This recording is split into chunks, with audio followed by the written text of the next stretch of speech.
Good evening, everybody. This is Katje welcoming you to my YouTube channel. I wanted to start out by modeling this sort of form-fitting sleeve dress that I recently purchased at Forever 21. So this is a kind of very nice spring look. You can wear this, it's sort of semi-formal, you can go more casual, you can also go more formal. So it's a very nice dress, it's very comfortable. And it's very versatile. You can wear it with a lot of different things. I also wanted to mention that last time, I think in my video I mentioned that the short shorts I was wearing were also from Forever 21. I was actually wrong about that. I purchased those at Macy's. They were on sale. And so I got a really good deal with those. So anyway, this is the sleeve dress. I really like this again because it has a nice form. Fitting style to it. I like the stripes. It has a kind of new wave, sort of neo-funky look. So it's very, as I said, versatile. You can do a lot of different things with it. I'm wearing nude pantyhose tonight and my black Calvin Klein high heels. So that's what I'm doing this evening for fashion. Let me just take a couple of turns in that so you can get the full effect. Like so. And things are warming up here in the desert southwest, so we're approaching the end of our spring and entering our summer. So what I'd like to do tonight in my video is complete the discussion that I started last time, in which I was describing how the particular theological view that I have extracted from Soren Kierkegaard's writings is not vulnerable to the kind of Nietzschean critiques that I take to be very powerful against the other two theological positions that I have described, Gelassenheit theology and Streich theology. So this evening I want to go to the last 2 points. There were 4. I made 2 points last time, and this evening I'd like to make the last 2. So let's think about a couple of the other criticisms that can be extracted from Nietzsche's writings and directed against those previous theologies that I mentioned. So one criticism that comes out of that is, remember that in Guts and Dämmerung, for example, the Twilight of the Idols, Nietzsche often criticizes philosophers and theologians for confusing causes with effects. And we saw that that criticism really does have force against both Gelassenheit theology and Streich theology, because what happens there is that the causes, it's a sort of what-if skepticism. There's a particular kind of causal relationship that's posited by each of those theologies, and then Nietzsche comes along, or he might come along and say, well, what if that's not really how it works? How can you rule out the following possibility based on all the experiences that you have described? Why isn't the causal relation different? So in the case of Gelassenheit theology, I'll be very brief here. Remember, the idea is that Nietzsche wants to say, well, look, maybe, why couldn't it be the case that there's this very powerful calming instinct in us that causes us to behave in healthy ways, it causes us to flourish, it causes us to be healthy, it causes us to be successful and have long life. But basically what the Gelassenheit theologian does is forgets about that and sort of inverts the causality so that Gelassenheit, rather than being this instinct within us from which these various beneficial effects flow, gets projected out there as some kind of quasi-divine thing, and then we're trying to make decisions in order to cultivate that. So our behavior then is supposed to bring about this experience of Gelassenheit, whereas what if, Nietzsche might say, couldn't it be the possibility that really, in fact, it's the other way around? The Gelassenheit is really an instinct in us from which the right behaviors flow. So that was one way in which Gelassenheit theology confuses causes with effects or reverses them. Then in the case of Streich theology, remember that the criticism is something like this. Well, basically it's very important to Streich theology that we take anxiety seriously, and Nietzsche says, well look, according to Streich theology, or at least the Nietzschean critic might say, according to Streich theology, anxiety is about some kind of anxiety in the face of divinity or some kind of mysterious God, but what if it was actually originally something else? Basically, anxiety arose because we found ourselves confronted with, in human society, maybe in an earlier phase of human society, we found ourselves confronted with various threats to us that might come from inside. There could be insurrections or revolts, or maybe from the outside there could be foreign enemies or diseases or whatever it is. And in order to deal with these problems, we came up with a bunch of conventions, moral conventions, rules, a kind of conventionality. And the way anxiety comes in is anxiety originally is a cause. In other words, anxiety is in the face of those various threats, and it's supposed to cause us to follow these conventions to the letter so that we will ward off those external threats or the internal threats, as the case may be. That's what it might have been originally, and then at some point we forget about that, or the strike theologian forgets about that, and instead, now we have a bunch of conventions and rules that we more or less fulfill. You know, we do it pretty well, things work pretty well, and then now we still have this lingering feeling of anxiety. So the anxiety is no longer causing us to fulfill all these conventions that we now have. We do that.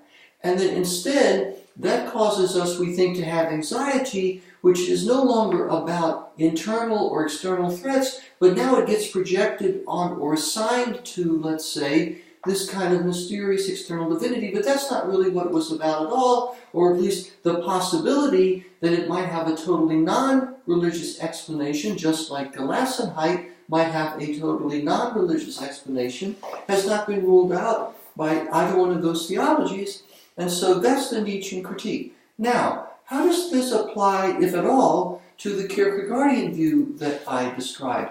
Well, let's go to the point about confusing causes with effects first, and then I'll come to the other criticism in a minute. The problem with this is that the Kierkegaardian position says, yes, in a way we do see a kind of symmetry between causes and effects. Sometimes it's not exactly clear what the cause is or what the effect is. That's not clear, but that's in the very nature of the situation. Why is that, according to the Kierkegaardian view that I described?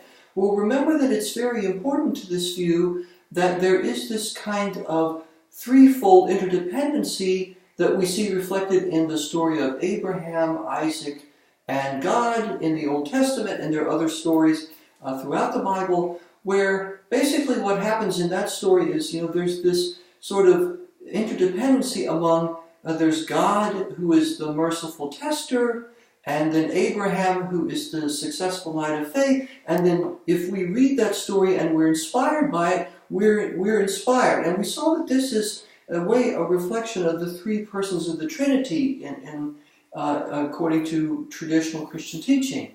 Now, what's important about this is that remember that in each one of those cases, in each of those persons, whether we're talking about the inspiration part, or we're talking about the paternal part, the father part, which would be God, the merciful tester, or we're talking about sort of the filiation, that's Abraham. It's exemplified by Abraham, who is the rewarded knight of faith. All of those things are interdependent, and they kind of circle back onto themselves. So let's think about inspiration. So Abraham, God the merciful tester, and Abraham, the successful knight of faith, when I'm inspired, those things cause me to be inspired. So in some sense, the fact that I have been inspired, that is dependent upon the interaction between God in the story and Abraham in the story. And so my inspiration stands in a relation of filiation to those two things. And yet on the other hand, it would not be the case that God the merciful tester and Abraham, the successful knight of faith in the story, are inspirers unless I'm actually inspired. And so they acquire that status only because I'm inspired. And so just as they, in a way,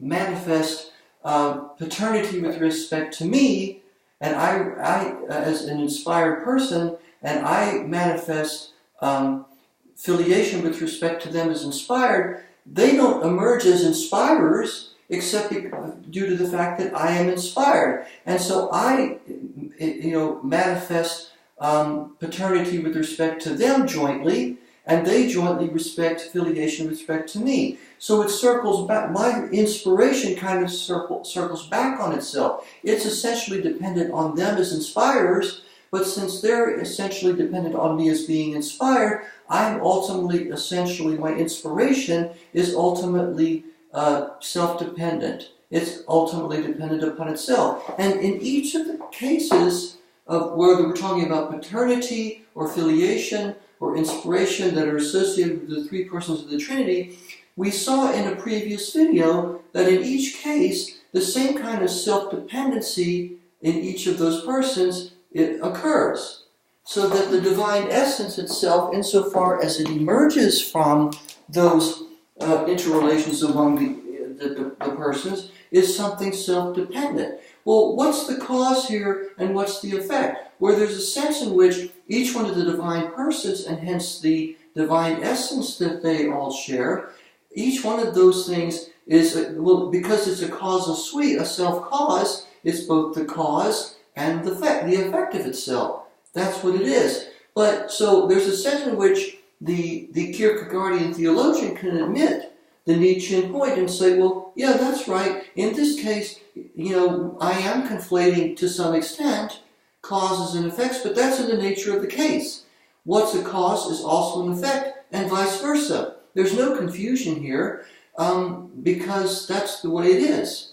So that the genealogical or the what-if skeptical critique about confusing causes with effects can't even get off the ground here. So that's one thing I wanted to say. The other thing I want to say very briefly is this objection that I took out of the writings of Franz Kafka. And remember, this is particularly important in connection with Strike theology, where there's this sort of sense that, according to Strike theology, we sort of find ourselves, we encounter this God, but there's a sort of eternal hunting after it. And so there's a sense in which God is fully manifested to us, and it also stands over against us and beyond us. And that's kind of a stable, it's an invariant. It goes on and on. That's sort of quintessential to our relationship with divinity.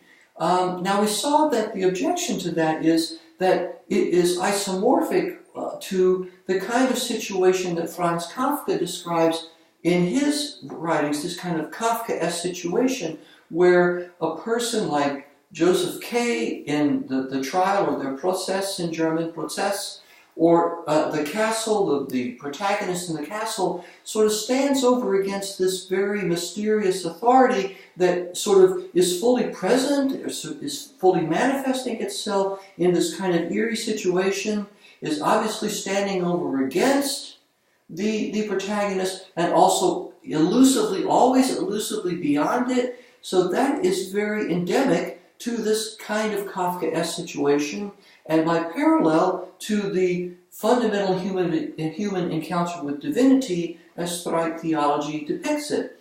The problem is that in Kafka's writings, it's ambiguous whether any of that has anything to do with God. Is God in a Kafkaesque situation or not? Part of the power that Kafka's writings have is that they are so ambiguous. It isn't clear that there's a God. It isn't clear that there isn't. They're fundamentally ambiguous. That's what gives them their appeal to a large part, I would argue. Now, to the extent that the Strike theologian is giving us or depicting our fundamental relationship with God as similar to that, and it sort of maps onto one of these Kafkaesque situations, at least all of those, the various aspects of, in each case, mirror one another, then it's not really clear that the Strike theologian has given us a situation or a description in which God is present. It's no less ambiguous than the Kafkaesque situations onto which it maps or which it very closely resembles, and that's a problem. Now, what does the Kierkegaardian theology that I've developed say about that? Well, it seems to me that, very briefly, what we can say about it is that there's no ambiguity in the Kierkegaardian situation because the person is confronted, first of all, with these stories in which there's inspiration, paternity, and filiation, like the Abraham story. And if the person is inspired, then the person is immediately drawn into the threefold interdependency of the Trinity. There's no ambiguity about that. It's there. It sort of wears it's on the very surface. It wears itself, its significance on its sleeve, so to speak. There's no ambiguity about that.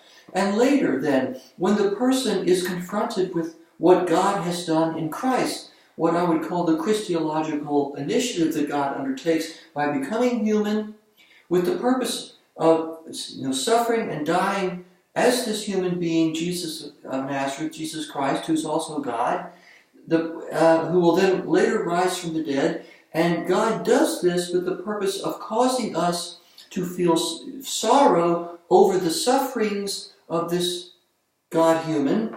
And depending on how we react to the sorrow we feel about its suffering, will determine whether we get to spend eternity with the resurrected Jesus or not. So if we feel either indifferent or if we feel outraged, then we won't.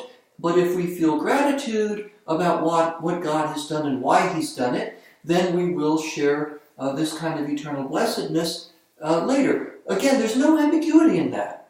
It's very, very clear. The situation and the kind of decision that I have to make vis-a-vis what God has done through Jesus, or what God does in connection with Abraham, in either of those cases, it's very clear what decisions are available to me, what options are available to me, and what the consequences of them are. And God, to the extent that I'm inspired and then am expected to respond to the Christological initiative later, it's very clear that God is in the picture. There's no ambiguity there.